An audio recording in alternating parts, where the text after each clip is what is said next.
আপনাদের বলবো ভুল করো জোড়া ফুল পদ্ম ফুলে হাত দেবেন না। ওই জোড়া ফুল পদ্ম ফুলের এক্সপায়ার হয়ে গেছে, ওদের ছাড় কাটাতে ফেলে দিন। খাম চিহ্নকে যেভাবে ধরে রেখেছিলেন একইভাবে ধরে রাখুন এবং এগিয়ে যান। যদি ক্যানিং ভাঙড় থেকে ক্যানিং পূর্বে ভোটে দাঁড়ালে বহিরাগত হয়ে যায়, চরিত্রহীন হয়ে যায়, ক্যানিং পূর্ব থেকে ভাঙড়ে আসলে কি ভাঙড়ে সে জামাই হয়ে যায়? এই ঘরের অফার যা দিয়েছি, একটা কথা বলবো, যা পাচ্ছেন নিয়ে নেন, যা পাচ্ছেন নিয়ে নেন। টাকা দিলে যা দেবে ছাড়বেন না। নেতাদের জন্য এটা বলছি না, এটা সাধারণ মানুষদের বলছি, নিয়ে নেবেন। কিন্তু অনুরোধ করবো 500 টাকা নেওয়ার ভোটটা কিন্তু ভুল ওখানে দেবেন না। আজকে যদি 500 টাকা বিরিয়ানি প্যাকেট দেয়, 10 কোটি টাকা যদি খরচ করে, জানবেন ও ব্যবসায়ী আগামী দিনে 100 কোটি টাকা ভাঙড় থেকে তুলবে। কিভাবে তুলবে? এখানে কি টাকা চাষ হয়? আপনার ওখান থেকে তোলাবাজি করবে। আপনার আগামী দিন আসবে, আপনি ফসল বিক্রি করতে পারবেন না, ওর কাছে ফসল বিক্রি করতে হবে। আপনি কাঠের ব্যবসা করেন, সোনার ব্যবসা করেন, যাই করেন, জমি জায়গার ব্যবসা করেন, সবে থেকে তোলাবাজি করবে। তাই আপনাদের বলবো ভুল করো জোড়া ফুল পদ্ম ফুলে হাত দেবেন না। ওই জোড়া ফুল পদ্ম ফুলের এক্সপায়ার হয়ে গেছে, ওদের ছাড় কাটাতে ফেলে দিন। খাম চিহ্নকে যেভাবে ধরে রেখেছিলেন একইভাবে ধরে রাখুন এবং এগিয়ে যান। আমি আপনাদের এসআইআর নিয়ে বলার আগে দুটো কথা বলবো। প্রথম কথা,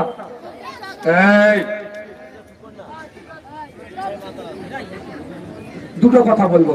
আচ্ছা, আমরা ভাঙড়বাসী, আমাদের আবেগ আছে তো নাকি? আবেগ আছে তো? যদি ভাঙড়কে নিয়ে কেউ খারাপ কথা বলে কষ্ট লাগবে কি লাগবে না? আমি বিধায়ক, আমার যদি লাগে, আপনারা ভাঙড়ের লোক, আপনার তো লাগবে না, স্বাভাবিক, তাই না?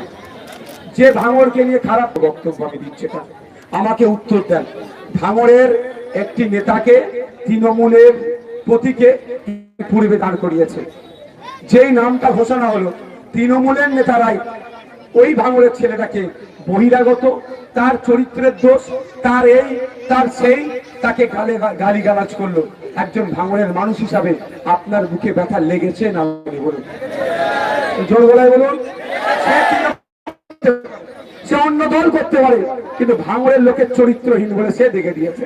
তাই আমাদের বলবো, যদি ক্যানিং ভাঙড় থেকে ক্যানিং পূর্বে ভোটে দাঁড়ালে বহিরাগত হয়ে যায়, চরিত্রহীন হয়ে যায়, ক্যানিং পূর্ব থেকে ভাঙড়ে আসলে কি ভাঙড়ে সে জামাই হয়ে যায়? হ্যাঁ, তাহলে জবাব আমরা দেব। ভাঙড়ের ছেলে যদি চরিত্রহীন হয় ক্যানিং পূর্বে দাঁড়ালে, আবার তার দলের টিকিটে, তাহলে তুমি ক্যানিং থেকে যদি এখানে আসো, আমরা তোমাকে চরিত্রহীন বলবো না, এতটুকু বলবো। এর জবাবটা আমি ভোটের মাধ্যমে দেবো। হবে তো নাকি ভাই? দিতে হবে, জবাব দিতে হবে।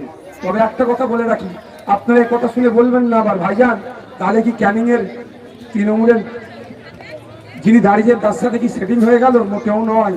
আমরা ভাঙড়ের ভূমিপুত্রকে দিয়ে ওই ক্যানিংকেও আমরা উদ্ধার করবো, তার জন্য লাগিয়েছি। আরাবুল সাহেবকে দায়িত্ব দিয়ে দিয়েছি, এদিকে থাকতে হবে, এবার ভাঙড়টা। কিন্তু অন্যায়কে অন্যায়, নাইকে নাই বলতে হবে। আপনি বলুন, আপনি ক্যানিং পূর্বে যান, ক্যানিং পূর্ব থেকে এখানে আসলো, উনি আমার জামাই হয়ে গেল নাকি? এর উত্তর দিতে হবে তো। এই নির্বাচন আসছে, তৃণমূলের বন্ধুদের বলবো, এর উত্তর কিন্তু আমাদের এটা বলে যায়নি তো, যে ওয়াকফ আন্দোলনের সময় কোথায় যেতে বলেছিল? তাহলে মমতাকে বলে দিন, মমতাকে বলে দিন, মমতাকে বলে দিন, ওয়াকফ চোরদের বলে দিন, চাকরি চোরদের বলে দিন, রাজ্জাকের খনিদের বলে দিন, ভাঙড়ের সম্প্রীতি বিনষ্টকারীদের বলে দিন, আইএসএফ এর যারা নেতৃত্বের আক্রমণ করছে তাদেরকে বলে দিন। তবে একটু মনে রাখুন মায়েরা, বাপেরা, মনে রাখুন, আপনার মাদ্রাসা, মসজিদ, ঈদগাহ, কবরস্থান এখন শুনছে তো নাকি বাপ? তার জন্য আছে, জোরে বলুন, ভাঙড়ের বিধান ভাইজান। তো আমি ভাঙড়ের বিধান না থাকলেও ভাইজান, বিধান থাকলেও ভাইজান, কিন্তু রাখবেন আপনার আব্বার, আপনার আম্মার, আপনার দাদু, আপনার দাদি যে কবরস্থানে শুয়ে আছে, বিজেপি সরকার আইন করে ওই ওয়াকফ সম্পত্তিটাকে কেড়ে নেওয়ার চেষ্টা করছে। মমতা ব্যানার্জি, অভিষেক ব্যানার্জি এই আইনের বিরুদ্ধে লড়াই করে নিয়ে আপনারা আমাকে ভোট দিয়ে বিধানসভার মধ্যে পাঠিয়েছেন, 4টে লাইট লাগানোর জন্য নয়, 4টে ঢালাই শুধু রাস্তা করার জন্য নয়। দমন পীড়ন হলে সামনের সাইডে দাঁড়িয়ে বকচি দিয়ে লড়াই করার জন্য আজকে আপনার মসজিদকে কাটতে চাইছে, ঈদগাহকে কাটতে চাইছে, কবরস্থানকে কাটতে চাইছে, আপনার ওয়াকফ সম্পত্তিকে কাটতে যখন চাইছে, আপনার বিধায়ক চুপ করে বসে থাকতে পারে? মাঠে লড়াইছে এবং আইনি লড়াই করে সেই আইনটা এখনো পর্যন্ত আটকে রেখেছে। কোন নটোরিয়াস ক্রিমিনাল মামলা করেনি। তাই আপনাদের কাছে আশা করব, এটা আমার সাথ লাগবে এই জন্যই এই লড়াইটা যাতে দীর্ঘমেয়াদী করতে পারি। তবে এটাও বলে রাখছি, আমি বিধায়ক না হতে পারলে মামলা হেরে যাব বা বিধায়ক হলে মামলা জিতে যাবো এরকম ব্যাপার নয়। আমি মিথ্যা কথা বলে ভোট তোমার পক্ষে নয় ভাই, ভালো লাগলে দেবে, নাহলে দেবে না, যাও। কিন্তু আমি লড়ে যাব। বন্ধুগণ, মায়েদের বলবো 2021 সালে আপনারা যা তৈরি করেছেন, কান পাতুনের পাশে হারুয়া তো, কান পাতুন হারুয়া, কান পাতুন মিনাখা, কান পাতুন ক্যানিং পূর্ব, কান পাতুন কসবা, কান পাতুন রাজারহাট নিউ টাউন, একটাই আওয়াজ যে এখান থেকে আমরা পাস করিয়ে নওশাদ সিদ্দিকীর পাশে দাঁড়িয়ে লড়াই করার মতো বিধায়ক আমরা পাঠাবো। কি করে সম্ভব হয়েছে? আপনাদের জন্য সম্ভব হয়েছে। আমি আশা করব এবারের মার্জিনটা ডবল হবে। খাম চিহ্ন ছাড়া কোন সিম্বলে হাত দেওয়ার দরকার লাগবে না। এখন এসআইআর নিয়ে বলে আমি শেষ করে দেবো। আপনাদের এখানে এরকম কেউ আছে যে লিস্ট বাড়ি হয়েছে, ভোটার ডিলিট হয়ে গেছে? আপনি আছেন। আপনি আমাদের নেতৃত্বদের সাথে যোগাযোগ করেছেন, আপনার নাম, ফোন নাম্বার, বুথ নম্বর নিয়েছে, কালকে নেবে বলেছে। 24 ঘন্টা পার হয়ে গেলে কালকে নিয়ত নয়। আপনার কোন বুথে বাড়ি? 114 নম্বর বুথের দায়িত্বে কি আছে? কালকের কথা তো গল্প শোনায়নি, আজকে তোমাদের দেওয়ার কথা ছিল। আমি বলেছি ভোটের বাড়িতে যেতে, নাম ফোন নাম্বারটা নিয়ে রাখুন। আচ্ছা, আপনাদের বলি, যদি কারো নাম ডিলিট হয়, যদি কারো নাম ডিলিট হয়, শুনে নেন কি বলছি ঠান্ডা মাথায়, বা তার আত্মীয় কারো ডিলিট হয়ে গেছে, তাহলে কি করবেন? ঘাস মারা খেয়ে নেবেন? গলায় দড়িতে টেকে যাবেন? দরজা বন্ধ করে কাঁদতে শুরু করে দেবেন? আতঙ্কিত হয়ে যাবেন? আমি প্রথম দিন বলছি আতঙ্কিত হবেন না, আজকেও বলছি আতঙ্কিত হবেন না। প্রথম দিন বলছি লড়ে নেবো, আজকেও বলছি আমি লড়ে নেবো। এবার শুনুন কি করবেন, কি করবেন বলছি। আপনাদের বলে যাই, অলরেডি আমি 13টা উকিল রেডি করেছি। কটা? 13টা উকিল রেডি করেছি। প্রতিটা অঞ্চলে ভাঙড়ের একটা করে আমার উকিল রেডি হয়েছে। তখন আমি গণনা ফর্ম ফিল আপ করিয়েছি, দাঁড়িয়ে বলেছিলাম কি, একজন কেন 1000 মানুষের যদি আইনি সহায়তা লাগে বিনামূল্যে দেবো। আর আজকে স্টেজে দাঁড়িয়ে বলছি, এখন আপনার আইনি সহায়তা লাগবে একটা কেন, 1000 মানুষ কেন, যত মানুষের লাগবে, সে তৃণমূলের যদি কর্মী হয় তার ভোটাধিকার ফিরিয়ে নিয়ে আসার জন্য আমি বিনামূল্যে আইনি লড়াই করে থাকবো। আপনারা আতঙ্কিত হবেন না। রোগ হয়েছে, রোগের ওষুধ লাগাতে হবে। যেমন রোগ তেমন ওষুধ দেবো। রোগ নটোরিয়াস ক্রিমিনাল, ওষুধ হচ্ছে ভোট। রোগ হচ্ছে চাকরি চোর, ওষুধ হচ্ছে ভোট। রোগ হচ্ছে কাটমানিখোর, ওষুধ হচ্ছে ভোট। রোগ হচ্ছে ডিলিট, ওষুধ হচ্ছে উকিল। ঠিক আছে, চাপ নেবেন না। আর এটা বলছি, আমি ভোটের জিতা হারার জন্য উকিলের দেওয়ার কথা বলছি না। ওয়াদা করেছিলাম উকিল দেবো, তো উকিল দেবো, ভয় পাবেন না। যদি কারোর নাম ডিলিট হয়ে যায়, আমাদের এখানে আইএসএফ এ যারা নেতৃত্বরা আছে তাদের সাথে যোগাযোগ করবেন, নাম, ফোন নাম্বার আর বুথ নাম্বারটা দিয়ে দেবেন। বাকি কাজ আমাদের, ওরা আমাদের কাছে পাঠাবে, আমি আমাদের এক্সপার্ট তথা উকিলদের কাছে পাঠাবো। উকিলরা আপনাদেরকে ফোন করতে পারে বা তাদের অ্যাসিস্ট্যান্টরা ফোন করতে পারে, যা যা বলবে, কিভাবে ফর্ম ফিল আপ করতে হবে, কি করতে হবে, কি কি ডকুমেন্টস নিয়ে কোথায় জমা দিতে হবে, সবটাই দিনের আলোর মতো পরিষ্কার করে দেবে। আচ্ছা, বাপ মায়ের যারা এখানে বসে আছেন, বলুন, আমরা যে করোনা ফর্মটা ফিল আপ করেছিলাম, কারো ক্ষমতা আছে ওটাকে ভুল প্রমাণ করাবার? ঠিক করেছিলাম তো? আমাদের বাড়ির ছেলে মেয়েরা করেছিল তো ফর্ম, আইএসএফি করে দিয়েছিল তো। ঠিক ওই রকম ভাবেই আপনার যা সমস্যা আছে সেটা সমাধান হবে। কিন্তু আপনাদের বলি, এই যে আমাদেরকে আতঙ্কিত করে যারা রাখছে, জবাব দেবেন না দেবেন না? এই আতঙ্কিত মোদী আর মমতা মিলে করছে। এই আতঙ্কিত মোদী আর মমতা মিলে আমাদেরকে করছে। এখানে এত ক্যামেরা হচ্ছে, নির্বাচন কমিশনেরও কিন্তু ক্যামেরা আছে, এটুকু মাথায় রাখবেন। আমি যদি ভুল বলি ছেড়ে কথা বলবে আমাদের? আমি সঠিক পথে আছি, 20খানা মামলা দিয়েছে, আর যদি একটু পা হড়কে যায় তাহলে মানে 40টা আরো দিয়ে দেবে। আমি তাও ক্যামেরার সামনে বলছি, মোদি মমতা চুক্তি করে নির্বাচন কমিশনকে সামনে রেখে এই আমাদেরকে আতঙ্কিত করছে। একসাথে পশ্চিমবাংলা নয়, ভারতবর্ষের 12টা রাজ্যে এসআইআর হয়েছে। কোন রাজ্যে লজিক্যাল ডিসক্রিপেন্সি ছিল না, কোন রাজ্যে আন্ডার অ্যাডজুডিকেশন নাই, কোন রাজ্যে এই ধরনের অনৈতিক ভাবে ডিলিট হয়নি। কেন হচ্ছে? কিন্তু কোন রাজ্যের মুখ্যমন্ত্রী কথা বলেনি যে আমার লাশের উপর দিয়ে এসআইআর হবে। ভালো করে বোঝেন, কি অবিজেপি রাজ্য তামিলনাড়ু, কেরল, খোঁজ নিয়ে দেখুন, তারা একবারের জন্য বলেনি যে আমার লাশের উপর দিয়ে কি হবে, এসআইআর হবে। আমাদের মমতা ব্যানার্জি রাজ্যের বলেছিলেন কি, আমার লাশের উপর দিয়ে এসআইআর হবে। এসআইআর তো হয়ে গেল, ওনার দীর্ঘায়ু কামনা করি। উনি আছেন তো নাকি? ওনার ভাইপো বলেছিল একটা নাম ডিলিট হলে 1 লক্ষ মানুষ নিয়ে যাব। এখানে 2টো মানুষ আছে, 2 লক্ষ মানুষ দিল্লিতে নিয়ে গেছে প্রতিবাদ করতে। এরা মিলে করছে, কি হবে বলে দিচ্ছি। ভোট যত আগিয়ে আসে এটা বলবে। এই দেখো এখন নামটা ডিলিট করেছে কজনের।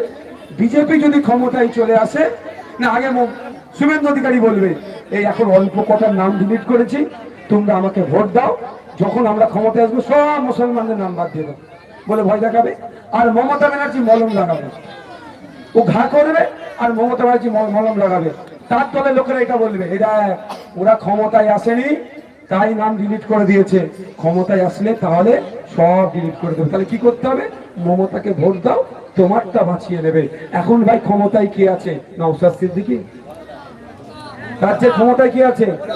বিকাশ রঞ্জন ভট্টাচার্য স্যার, মীনাক্ষী দি আছে, না প্রিয়াঙ্কা বর্মন আছে, না শামসুর আলী মল্লিক আছে, না কুতুবুদ্দিন ফাতি আছে যে বাদুরিয়াকে দাঁড়িয়েছে। নয় তো আমরা মমতা ব্যানার্জির আমলে আমার ভোট ডিলিট হয়ে গেল, আবার বলছে মমতা ব্যানার্জিকে ক্ষমতায় নিয়ে আসলে ভোট বেঁচে যাবে। আজ পর্যন্ত যে কটা কথা বলেছে মানে এই বিষয়ে, এই বিষয়ে সবটাই হয়েছে। ওয়াকাফ আইনকে মানবো না, রাতারাতি ওয়াকাফ আইন মেনে নিয়েছে। এসআইআর হতে দেবো না, রাতারাতি এসআইআর নিয়ে চুপ করে গিয়েছে। এখন কি বলছে? এনআরসি করতে দেব না, তবে এনআরসি করবে। তাহলে এই সিস্টেমটাকে আরএসএস চালাচ্ছে, বিজেপির কথা মতো তৃণমূল সেটাকে বাস্তবায়ন করছে। তাই সিস্টেমটাকে চেঞ্জ করতে হবে। এই নির্বাচন আসছে, আপনার আত্মীয় হারোয়াতে আছে, আপনার আত্মীয় মিনাখাতে আছে, আপনার আত্মীয় কল্পিতে আছে, আপনার আত্মীয় কসবাতে আছে, আপনার আত্মীয় রাজারহাট নিউ টাউনে আছে। যেখানে যেখানে আপনার আমার পরিচিত লোক আছে তাদেরকে একটা কথাই বলে দেন যে 30টা জায়গায় খাম চিহ্ন আছে, খাম চিহ্নকে যেটা 294 বাকি জায়গায় আছে। কোন জায়গায় কাস্তে আতুরি তারা চিহ্ন আছে, কোন জায়গায় সিংহ চিহ্ন আছে, কোন জায়গায় বেলচে কোদাল আছে, কোন জায়গায় ধানের উপরে কাস্তের উপরে ধানের শীষ আছে। এক কথায় যেখানে যেখানে এই ধর্ম নিরপেক্ষ শক্তিগুলো এক হয়েছে তাদেরকে জেতান। এই তৃণমূল বিজেপিকে বাংলা থেকে বিতাড়িত করুন। বাংলায় আমারও তো জায়গা পাবে না তৃণমূল বিজেপি, রাজ্যের বিভিন্ন জায়গাতেও জায়গা দেওয়া যাবে না। আজকে দেখুন কেরলে এসআইআর হয়েছে, কেরলে বামেদের সরকার, ওখানে তো অসুবিধা নাই, ওখানে অবিজেপি সরকার, এখানেও তো অবিজেপি সরকার, এখানে এত অসুবিধা হচ্ছে কেন? এখানে সরকার চাইছে বলেই অসুবিধা হচ্ছে। কি বলছি বুঝতে পারছেন? কারণ প্রমাণ দিচ্ছি, 250 কোটি টাকা মমতা ব্যানার্জি খরচ করেছে এসআইআর করার জন্য, আর উনি বলছেন এসআইআর হতে দেবো না। 90,000 অফিসার দিয়েছে মমতা ব্যানার্জি এসআইআর করার জন্য। এই লজিক্যাল ডিসক্রিপেন্সি না আসলে আন্ডার অ্যাডজুডিকেশন আসতো কি? আর আন্ডার অ্যাডজুডিকেশন না আসলে ডিলিটও আসতো না। অর্থাৎ যে আপনার ভোটটা ডিলিট হয়েছে এটাই হতোই না, এটা মমতা ব্যানার্জি দায়িত্ব নিয়ে করার জায়গা করে দিয়েছে নির্বাচন কমিশনকে। তাও আমি প্রমাণ দিচ্ছি কিভাবে। 90,000 অফিসার দিল, 250 কোটি টাকা খরচ করলো, কিন্তু 1000 কম্পিউটার অপারেটর দিল। এই কম্পিউটার অপারেটর না দেওয়ার ফলে এআই দিয়ে নাম আপলোড করছিল। এই এআই দিয়ে নাম আপলোডের পরেই নামের বানান সব থেকে বেশি ভুল হয়েছে। ফুল স্টপ ছিল, ফুল স্টপ ছিল না, খাতুন ছিল, বিবি বা বেগম হয়েছে, তাকে আন্ডার অ্যাডজুডিকেশনে চলে গেছে, লজিক্যাল ডিসক্রিপেন্সি চলে গেছে। এইরকম করে করে পেরেশানিতে করে আজকে এই জায়গায় দাঁড়িয়েছে। মমতা ব্যানার্জির দায়িত্ব নিয়ে এই হিংসাটা, এই যে আতঙ্কের পরিবেশ তৈরি করছে বিজেপিকে সাথে নিয়ে। তাই সময় এসেছে এর জবাব আগামী দিন আমরা দেবো। 29 এপ্রিল খাম চিহ্নিত ভোট দিয়ে বিজেপি তৃণমূলকে আমরা এর জবাব দিয়ে দেবো।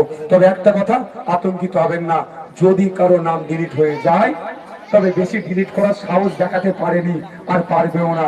ওরা ভালো করে জানে ভাঙড়ের বিধায়ক ওই মমতা ব্যানার্জির টাট্টু ঘুরা নয়। মমতা ব্যানার্জির কি বলে ওটাকে গো, পুতুল দিয়ে যে পুতুল আছে না, বাচ্চারা খেলে, পিছনে চাবি যতক্ষণ ঘুরিয়ে দেয়, কিছুক্ষণ লাফালাফি করে আবার শুয়ে পড়ে, আবার বাচ্চাটা তুলে চাবি দিলে আবার লাফালাফি করে, সেই ধরনের ওই বিধায়ক গুলো হয়ে আছে।